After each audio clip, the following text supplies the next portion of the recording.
Yes, നമ്മൾ ചെയ്തുകൊണ്ടിരിക്കുന്ന SIP ഏതെങ്കിലും ഒരു മാസം മിസ്സാക്കിയാൽ നമുക്ക് ഫൈൻ വരാനുള്ള ചാൻസസ് ഉണ്ട്. ഞാനത് എക്സ്പ്ലെയിൻ ചെയ്യാം. സെബിയുടെ റൂൾ പ്രകാരം നമ്മൾ 3 മാസമെങ്കിലും നമ്മുടെ SIP മിസ് ചെയ്താൽ നമ്മുടെ ഈ ഫണ്ട് ഹൗസിന് നമ്മുടെ SIP ക്യാൻസൽ ചെയ്യാനുള്ള ഓപ്ഷൻ ഉണ്ട്.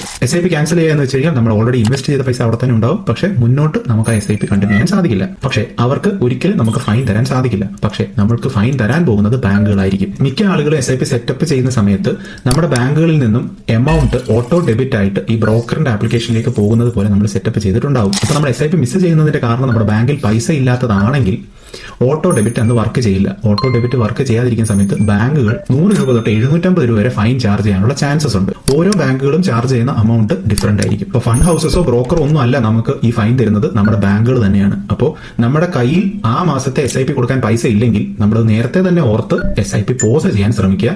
ഓട്ടോ ഡെബിറ്റ് ഓഫ് ആക്കിയിടാൻ ശ്രമിക്കുക. മാക്സിമം SIP ഇതേപോലെ മിസ്സാവാതിരിക്കാൻ ശ്രമിക്കണമെങ്കിലും ഈ പറയുന്ന കാര്യം ശ്രദ്ധിച്ചില്ലെങ്കിൽ നമുക്ക് ഒരാവശ്യമില്ലാതെ കുറച്ച് പൈസ ബാങ്കിന് കൊടുക്കേണ്ടതായിട്ട് വരും. ഇതേപോലെ ഇൻവെസ്റ്റിംഗിൽ ബിഗിനേഴ്സിന് വരുന്ന 23 സംശയങ്ങൾ ക്ലാരിഫൈ ചെയ്തുകൊണ്ട് ഞാനൊരു വീഡിയോ ചെയ്തിട്ടുണ്ട്.